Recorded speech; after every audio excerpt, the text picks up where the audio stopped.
John Carpenter's Halloween, also known as the greatest movie ever made, has provided us with the tropiest of horror movie tropes that all of us totally sane people have fallen madly in love with over the years. But nestled deep within this foundational seed that sprung generations of murder movie mayhem goodness lies a defining essence, a rich subtext that I think has been all too often discarded in favor of keeping to the surface level. So, in celebration of every cool person's favorite holiday ever, let's talk about Halloween and why this year we should, if only for a moment, channel our inner John Carpenters. I think Halloween 2 is an abomination and a horrible movie. And dive deep into what really makes the 1978 original an unrivaled masterpiece. But first... Hey, jerk! Speed kills! Speed kills! Hey, jerk! Halloween follows a happy little boy named Michael Myers, who gets just a little too carried away while playing trick-or-treat with his big sister on Halloween night. As a result, the system fails him and locks him in a psychiatric hospital. So, 15 years later, Michael sticks it to the corrupt system that wronged him and escapes, which makes his psychiatrist, Dr. Loomis, act like it's the end of the world or something. He's gone from here. The evil is gone. Michael then returns to his hometown of Haddonfield, where he falls head over heels for a groovy gal named Laurie Strode, who reminds him of his sister. Which makes him go all John Cusack without the boombox to show her just how invested in their future he really is. But Laurie's scared of love, so Michael makes her jealous by flirting with her two best friends, Annie and Lynda, right in front of her. I think he's cute. Meanwhile, Loomis can't stop oversharing with everyone how much he hated being a father figure for Michael. I met this 6-year-old child with this emotionless face and the blackest eyes, the devil's eyes. With Halloween Day now turned to Halloween night, Laurie finds herself babysitting, while Annie leaves to go get her Halloween bag filled. Bye. Bye.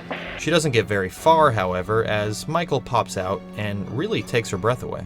Meanwhile, Loomis takes a break from searching for Michael to traumatize some kids. Get your ass away from there. And feels pretty proud about it too.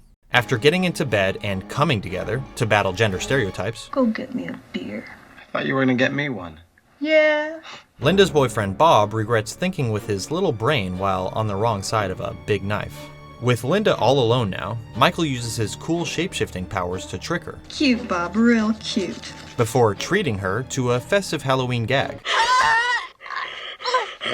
With her pesky friends out of the way, Michael finally calls Laurie out about all her flirting games and invites her to stalk it out with him across the street.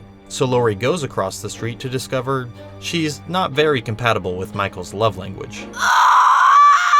Failing to understand that love comes in all shapes and sizes, Laurie runs away. But Michael likes the chase, so he continues to pursue his passion because love knows no limits. Or boundaries. Meanwhile, Loomis's self-appointed neighborhood vigilante shtick finally finds relevance when he steps in to disrupt Michael's game. But Loomis took it way too far, so Michael boogeymans on out of there faster than anyone can ever know if he was really even ever there to begin with.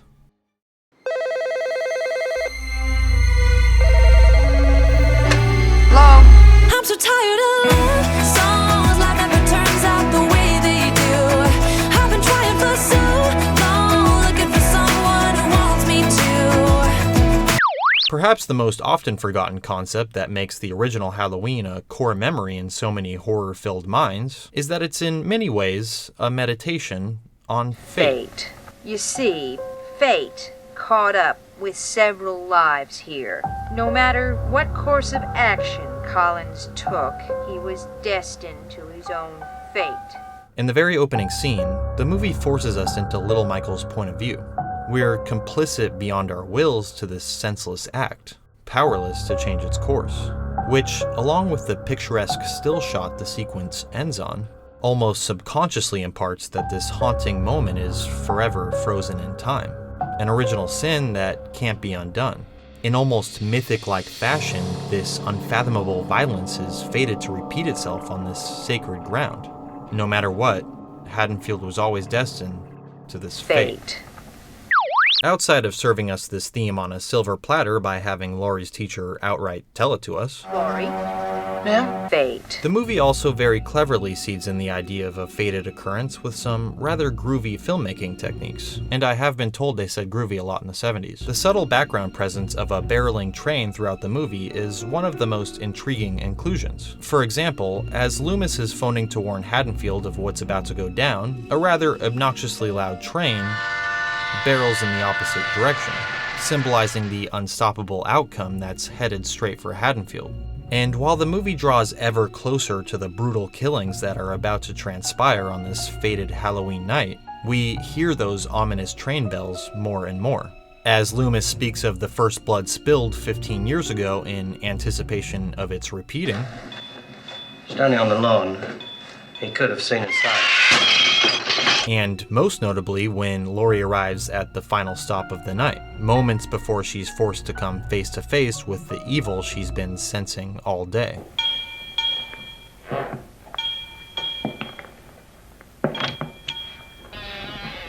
A train is an unyielding force set on a track that won't be reversed once in motion. It simply barrels in the direction it's set on. And that's the movie's take on fate, that it's a fixed point in time that can't be moved. It stands where man passes away. And throughout the first half of the movie, we're imparted with the feeling that something terrible is going to happen as we watch these kids blissfully go about their day, unaware of the terrible destiny that awaits them. And this is of course mostly because of John Carpenter's incredibly simple yet incredibly effective score, which is just the best score ever created, ever. As the three soon-to-be victims walk through their seemingly safe and secure neighborhood, talking of the things that feel so big and important to them at this time in their life, there's a strange uneasiness created by the distance the camera keeps from them, combined with that oh-so-ominous score. And so much of the terror of Halloween comes from its emphasis on the illusion of security. These characters live within the safety of middle-class suburbia where the true dangers and darkness of the world are foreign to them. Horrible things occur outside of their bubble, never within it, and certainly not to them. A young woman walking half-dressed with a child in the night isn't thought twice of, because death penetrating their safe space isn't even an imagined possibility. And Michael returning to Haddonfield to recreate his gruesome massacre with even more innocent victims feels almost like a ghostly karmatic reckoning. It was because Michael was locked away and reduced to the local spook story for kids that this cancer at the heart of Haddonfield was destined to reemerge stronger than ever. To remind the people of this pleasant little town, where the darkness of the world is kept swept under the rug, that the boogeyman is real and ever looming, waiting just beyond the peripheral. Death emerging from the shadows to extinguish their controlled little lives long before they expected to is unthinkable. And despite all the clear warning signs, Death has come to your little town, Sheriff. ignorance is much more comforting. More fancy talk. I don't need to analyze. Every word that comes out is a lie. Make it look like it's so ice. You won't make it to the finish line. One key component of Halloween that gets often discussed is the idea that alludes to the bearskin things that go bump in the night, also known as Seggs. The subsequent slashers that took the horror market by storm after Halloween's massive success get a bad rap for sticking to the bare bones idea of youngsters going to Bonetown and then being punished for opening the gates of said Bonetown. I deserve to be punished.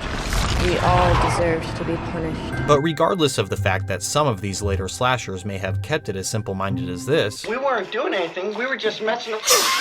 I think it's safe to say that Mr. Carpenter's Halloween has much more on its mind. And a lot of these oncoming concepts will sound very similar to what we discussed in my X and It Follows videos because plagiarizing myself makes everything easier. No, because those movies themselves were very much homages to the deeper ideas that were often discarded following the earliest slashers, most specifically the OG Halloween. The main characters of Halloween are at that point in their lives where they're entering into adulthood and beginning to engage in bumping and grinding type things. Our main character, Laurie, however, is far more timid about going all in on this aspect of adulthood than her friends are. And while more cynical interpretations would suggest this is because movie is telling us hump hump bad, and since Laurie doesn't do hump hump, Laurie survive, I'd say evidence points to the more nuanced idea that with adulthood comes a heavy dose of existential awareness. While Annie and Lynda embark on their Super Smashing Bros expedition, Laurie has an almost sixth sense that leaving childhood behind means dark things ahead. An essential piece that's been eradicated in every single Halloween sequel is that Michael is portrayed as something of an intercourse demon here, often shown in or around bed sheets, which are associated with beds and thus associated with bedroom boinking. The audio and visuals of Michael offing his sister at the start,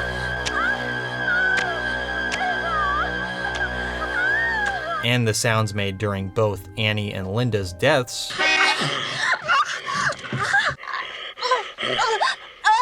all have a very naughty time allusion to them. Even Laurie getting that chewing phone call, Hello? packs a very suggestive tone along with its general creepiness. Laurie is a Neo from the Matrix type.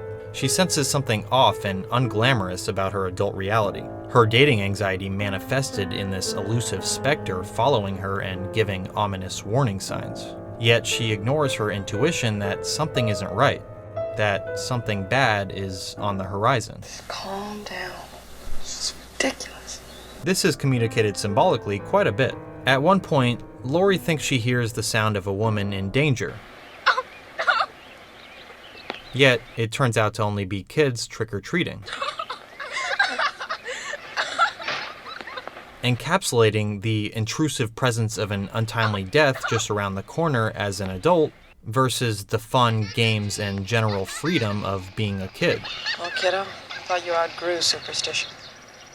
Laurie is one to spend her Halloween night babysitting while her friends go off and get it on because she feels most at ease and herself around these kids. Because engaging in adult activities is a daunting and discomforting prospect in comparison. I just talked with Ben Tramer. He got real excited when I told him how attracted you were to him. Oh, I'm so embarrassed. I couldn't even face him.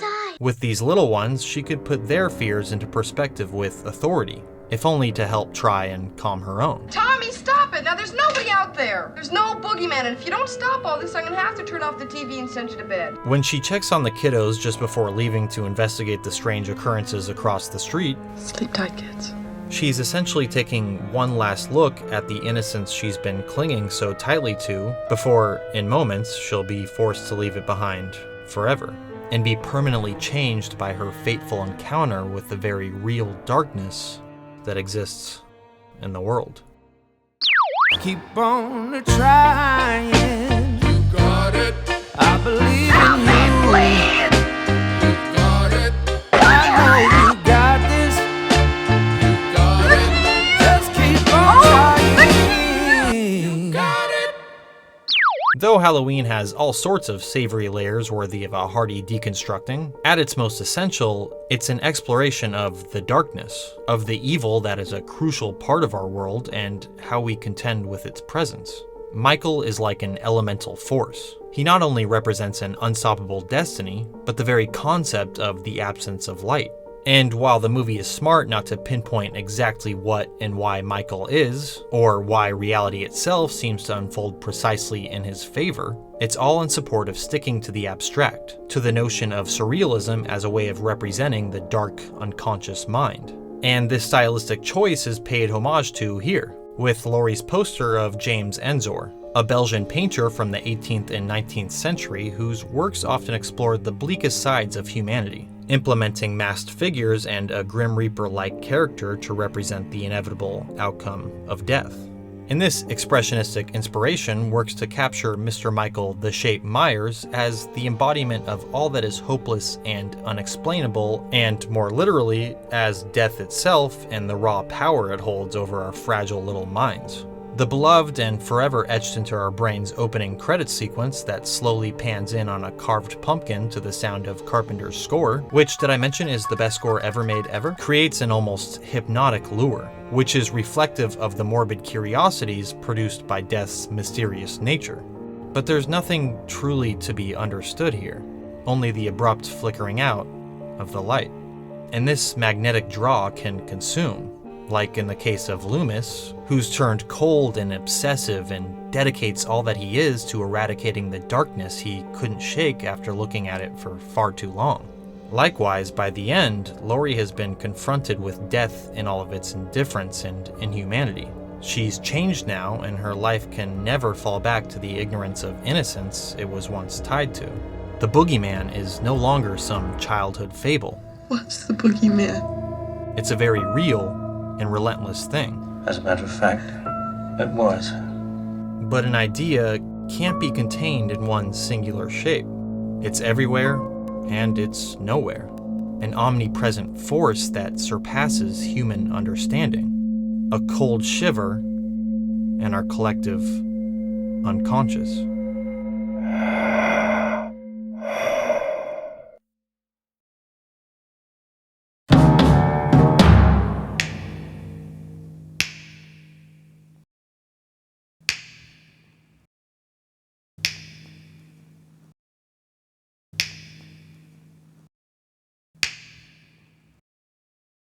Everyone's entitled to one good scare.